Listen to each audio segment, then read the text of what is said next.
রেণু।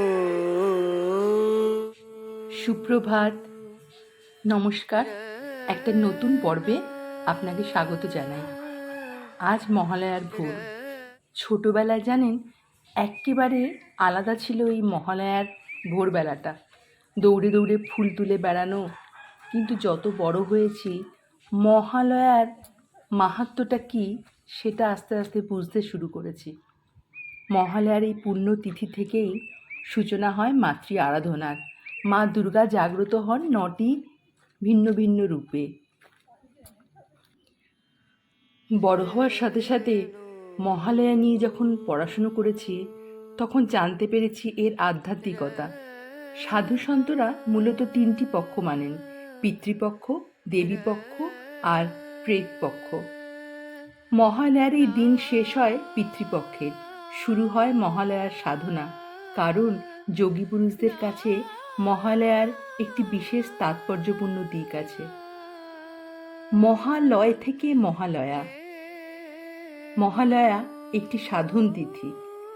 সাধকেরা বলেন মৃত্যুতে অবগাহনের তিথি। দিব্য পুরুষদের দেখানো পথে এদিন তাই আমরা মর্তের পিতৃগণের উদ্দেশ্যে তর্পণ করে থাকি, প্রণত হই। সূচনা হয়ে যায় আমাদের দেবী পক্ষের। প্রতিনিয়ত আমরা বিভিন্ন প্রতিকূল পরিস্থিতির সাথে লড়াই করে নিজেদের অস্তিত্বকে বজায় রেখে চলেছি। আমাদের মন সংসার বাসনায় রুদ্ধ হয়ে গেছে। বাসনার সুতো কেটে বেরোনোর জন্যই তো যুদ্ধ, বা বলা যায় শুভের সাথে অশুভ শক্তির যুদ্ধ।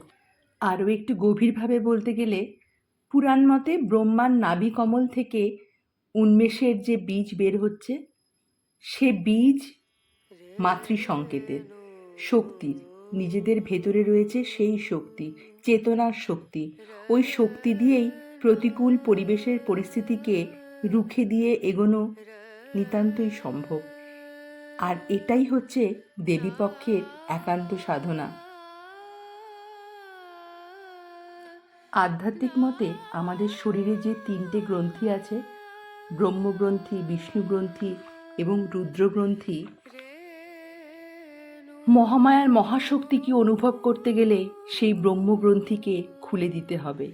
আর এই ইচ্ছে নিয়েই আশ্বিনের শারদ প্রাতে মহালয়ার মাধ্যমে, বা বলা যায় চণ্ডীপাঠের মধ্যে দিয়ে, মহাশক্তির কাছে আমরা প্রার্থনা রাখি, রূপং দেহি, জয়ং দেহি, যশো দেহি, দিশো দেহি।